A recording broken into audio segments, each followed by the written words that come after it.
केजरीवाल सरकार ने दिल्ली जन लोकपाल बिल में भ्रष्टाचार के खात्मे के लिए कई सख्त नियम शामिल किए हैं।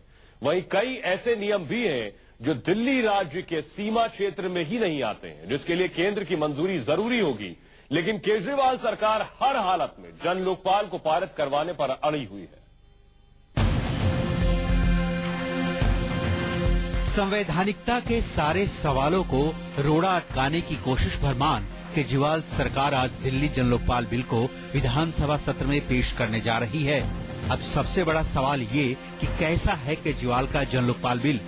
तो जन लोकपाल के दायरे में मुख्यमंत्री, मंत्री, विधायक, दिल्ली के तीनों नगर निगम, दिल्ली सरकार के मातहत सभी विभाग और सरकारी सहायता प्राप्त सभी संस्थाएं, स्कूल और अस्पताल शामिल हैं। साथ ही दिल्ली पुलिस, डीडीए और दिल्ली मेट्रो भी केजरीवाल के जन लोकपाल के दायरे में आएंगे। दिल्ली का जन लोकपाल 10 सदस्यीय होगा, 7 साल का कार्यकाल होगा। लोकपाल की सिलेक्शन कमेटी में 7 सदस्य होंगे। दिल्ली हाई कोर्ट के 2 जज, 1 पूर्व लोकपाल।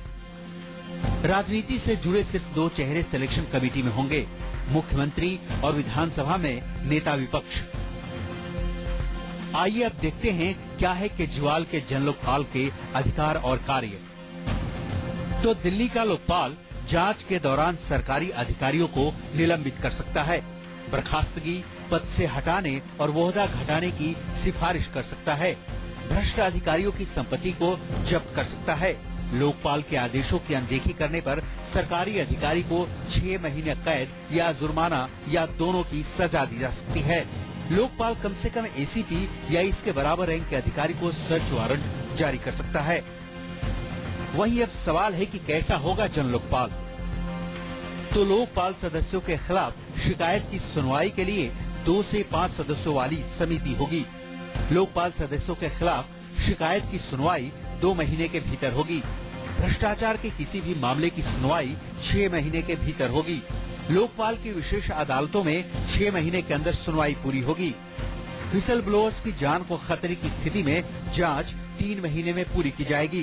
भ्रष्टाचार के दोषी को न्यूनतम 6 महीने और अधिकतम उम्र कैद की सजा का प्रावधान होगा। भ्रष्टाचार के दोषी से नुकसान का 5 गुना जुर्माना वसूला जाएगा। जाहिर है दिल्ली जन लोकपाल को केजरीवाल सरकार ने तमाम अधिकारों से सुसज्जित किया है, लेकिन अब सवाल है कि संवैधानिकता की पेच में फंसा ये बिल क्या कानून की शक्ल अख्तियार कर पाएगा।